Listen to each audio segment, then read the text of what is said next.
Welcome back to my channel. आज मैं BEd second semester का पीडियोलॉजी ऑफ सोशल साइंस के जो भी इम्पोर्टेंट क्वेश्चन है जो अब तक पूछे गए हैं, मैं उन 100 क्वेश्चनों का संग्रह आपके लिए लेके आया हूँ। चलिए शुरू करते हैं। पहले प्रश्न पे आ जाते हैं। पहला प्रश्न कह रहा है कि सामाजिक विज्ञान के अध्यापक का उद्देश्य क्या होना चाहिए।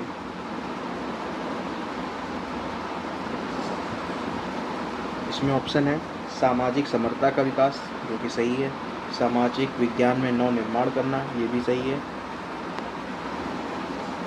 तीसरा आ रहा है सामाजिक समस्याओं का समाधान ढूंढना, यानी इसके तीनों ऑप्शन सही हैं। इसका मतलब वो सही ऑप्शन है। सेकंड नंबर पे आ जाते हैं। सामाजिक विज्ञान शिक्षण का मुख्य उद्देश्य, शिक्षण का इसमें मुख्य उद्देश्य पूछ रहा है। छात्रों में निम्नलिखित भावना का विकास करना है। कौन सी भावना का विकास करना है। पहला बोल रहा है राष्ट्रीय की भावना का। दूसरा आ गया प्रांतीय भावना का, जो कि गलत है। स्थानीय विशेष की भावना, ये भी गलत है। और जातीय की भावना, ये भी गलत है। चूँकि दोस्तों आप जान रहे होंगे कि राष्ट्रीयता के अंदर ये सब विद्यमान है, तो इस वजह से आपको राष्ट्रीयता की भावना को ही ठीक करना है। तीसरा ऑप्शन आ जाता है सामाजिक विज्ञान में किस प्रकार के शिक्षण सहायक उपकरण सबसे अधिक उपयोगी हैं। अब इसमें कह रहा है कि मॉडल, संग्रहालय, श्रव्य दृश्य माध्यम और चित्र। इसका सही ऑप्शन की अगर बात करें तो वो सी होगा, श्रव्य और दृश्य माध्यम सही है। चलिए आगे की ओर बढ़ते हैं।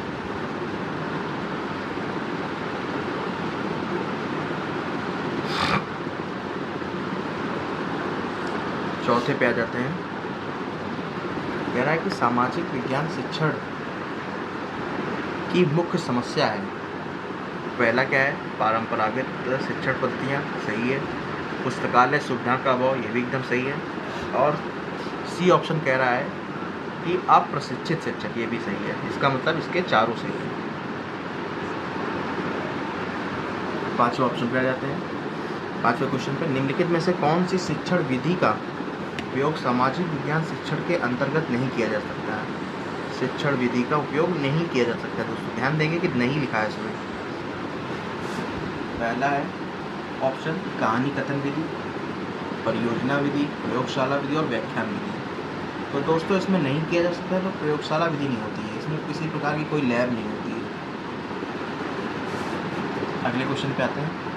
निम्न में से किस अवस्था में बच्चे को समकालीन मुद्दों और समस्याओं से परिचित कराया जा सकता है।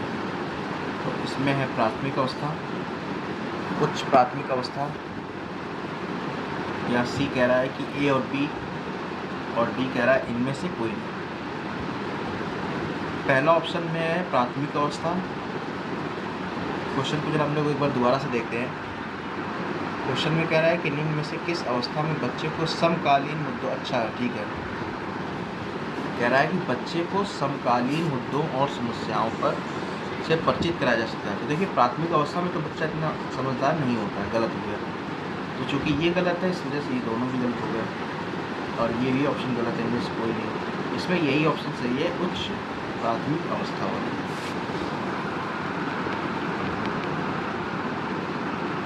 अगले क्वेश्चन की ओर बढ़ते हैं।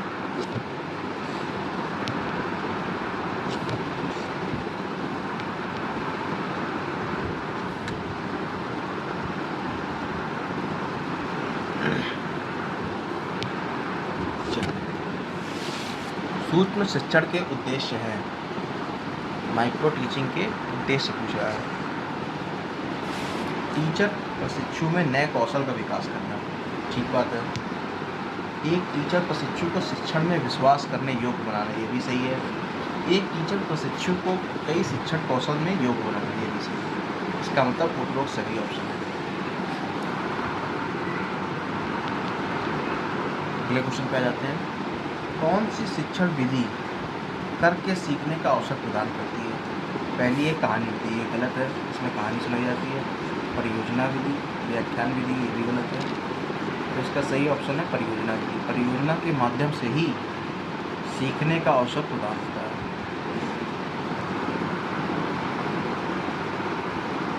ठीक है।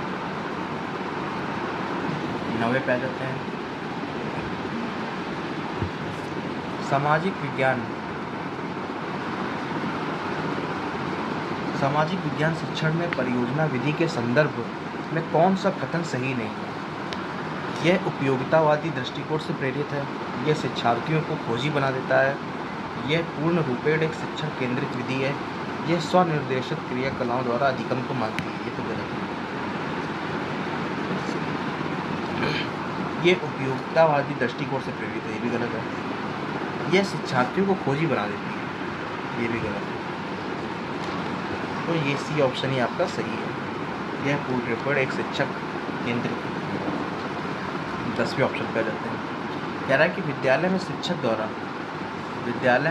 द्वारा उपयुक्त वातावरण बनाने के लिए किन बातों पर जोर दिया जाना चाहिए? ऑप्शन पे आ जाते हैं। एएस में सामाजिक विविधता के प्रति सम्मान, बच्चों के अधिकारों एवं गरिमा के प्रति सजगता का भाव, या सभी धर्मों के प्रति सहिष्णुता एवं आदर का भाव। और डी बोल रहा है उपरोक्त सभी। तो इसमें उपरोक्त सभी सही ऑप्शन है। किसी प्रकार का कोई भी कंफ्यूजन हो तो मुझे कमेंट में बताएं। 11वें क्वेश्चन पे जाते हैं।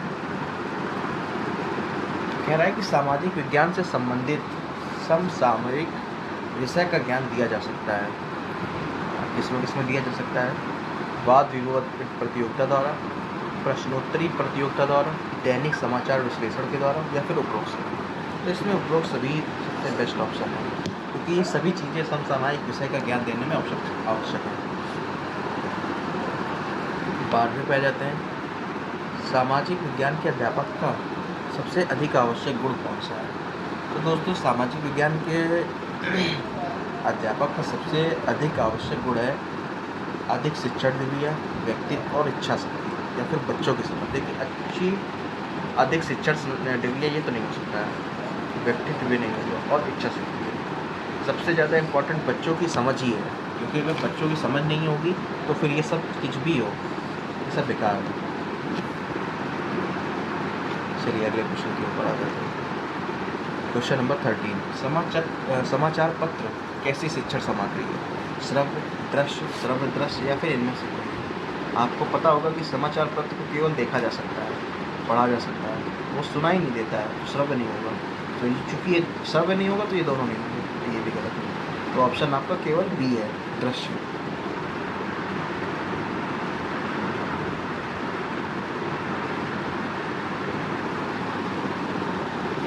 चलिए क्वेश्चन पे आगे बढ़ जाते हैं। सामाजिक विज्ञान में कौन सा TLM प्रयुक्त नहीं होता है? इस पे आ जाते हैं। चुंबकीय कंपास, सामाजिक विज्ञान में कंपास इम्पोर्टेंट होता है। ग्लोब, मानचित्र, नेपियर पट्टी का उपयोग नहीं होता है। नेपियर पट्टी गलत है, क्योंकि यहाँ पे पूछा गया है कि नहीं है, तो फिर ये सही है नेपियर पट्टी, क्योंकि ये नहीं होता। ये सब चीज़ों का प्रयोग करते हैं, लेकिन क्वेश्चन में नहीं पूछा गया, इसलिए ये सब गलत है।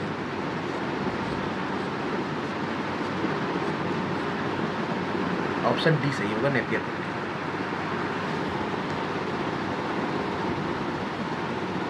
चलिए 15 नंबर पे आ जाते हैं। राष्ट्रीय स्तर पर विद्यालय शिक्षक के पाठ्यक्रम को तैयार करता है। NCERT के थ्रू करता है, आपको मालूम होगा कि NCERT के थ्रू करता है। सामाजिक विज्ञान शिक्षण में शिक्षक सहायक सामग्री का प्रयोग करता है। पाठ को लंबा करता है, गलत है। छात्र उगने लगते हैं, ये भी गलत है। तो फिर सी ऑप्शन ही सही है कि दोनों कथन उसमें असत्य है।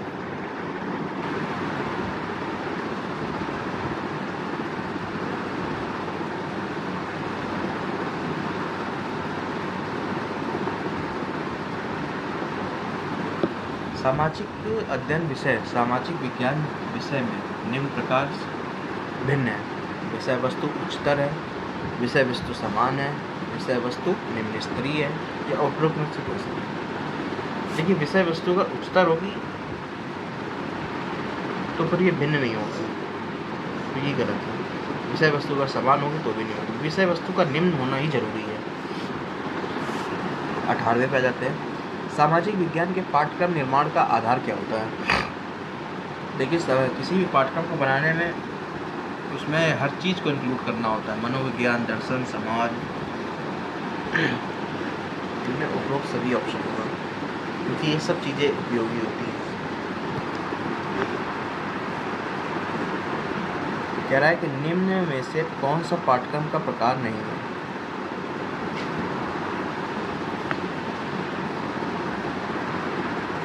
तो निम्न में से कौन सा पाठ्यक्रम का प्रकार नहीं है? बाल केंद्रित, शिक्षक केंद्रित, विद्यालय केंद्रित या विषय केंद्रित। देखिए, पाठ्यक्रम का प्रकार नहीं है, इसका ये मतलब है कि कौन सी चीज़ें पाठ्यक्रम से बाहर है। तो विद्यालय कैसा भी हो, विद्यालय केंद्रित कभी भी पाठ्यक्रम नहीं होता है, ठीक है। हमेशा बाल केंद्रित होगा, शिक्षक केंद्रित होगा या फिर विषय केंद्रित होगा। चलिए अगले क्वेश्चन के ऊपर आते हैं। वह शैक्षिक योग का जिसके अंतर्गत संपूर्ण वर्ष में चलने वाली प्रक्रिया का उल्लेख होता हो। संपूर्ण वर्ष की बात कर रहा है, यहाँ पे हम लोग ध्यान देंगे कि संपूर्ण वर्ष की बात कर रहा है तो वार्षिक योजना, अगर माह का होता तो मासिक योजना, और इकाई का मतलब है कि अगर कम टाइम का होता तो इकाई से योजना। चलिए, कहानी कथन विधि से वाक्यों के विकास होता है। जब भी कहानी आप सुनते हैं तो उससे आप कल्पना करते हैं, तो कल्पना का विकास होता है मुख्य रूप से। चलिए अगले में आते हैं। क्वेश्चन नंबर 22 कहता है कि निबंधात्मक प्रश्नों का प्रमुख गुण है अभिव्यक्ति की स्वतंत्रता, वस्तुनिष्ठता, विश्वसनीयता या व्यापकता। तो इसका होता है अभिव्यक्ति की स्वतंत्रता।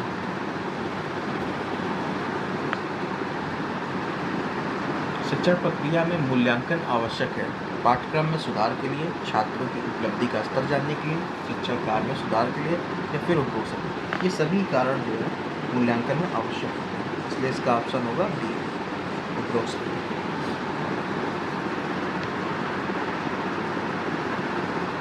पाठ योजना में प्रस्तावना के प्रश्न पूछे जाते हैं छात्रों की जागरूकता के लिए, पाठ का पूर्व ज्ञान से संबंध जोड़ने के लिए, पाठ के संबंध में नई जानकारी देने के लिए या छात्रों की उपलब्धि का स्तर जानने के लिए। तो देखिए, प्रस्तावना प्रश्न पूछ रहा है, इसका ये जो प्रस्तावना प्रश्न होते हैं, आपको पहले से क्या आता है इसके बारे में जानने के लिए ये प्रश्न किया जाता है। तो इस पर ये ऑप्शन सही होगा, पाठ का पूर्व ज्ञान से संबंध होना, क्योंकि ये सब जो नई जानकारी इसमें दिया हुआ है ये सब तो बाद की बात है। छात्रों की उपलब्धि का स्तर जानने के लिए ये नहीं है, छात्रों की जागरूकता के लिए ये भी नहीं है। 25 क्वेश्चन पे आ जाते हैं कि बोध प्रश्न पूछना अधिक उपयोगी होगा पाठ के प्रारंभ में, प्रत्येक चरण की समाप्ति पे, या पाठ के विकास में, या पुनरावृत्ति। तो जब पुनरावृत्ति होती है तभी जो है अधिक उपयोगी होता है। उम्मीद करता हूँ कि आपको वीडियो अच्छी लगेगी। मिलते हैं नेक्स्ट वीडियो में नेक्स्ट 25 क्वेश्चन के साथ। मेरे चैनल को सब्सक्राइब करें एवं प्लेलिस्ट को आप चेक कर लेंगे, उसमें बीएड मिलेगा, बीएड के सारे क्वेश्चंस आपको वहाँ मिलते रहेंगे। थैंक यू दोस्तों।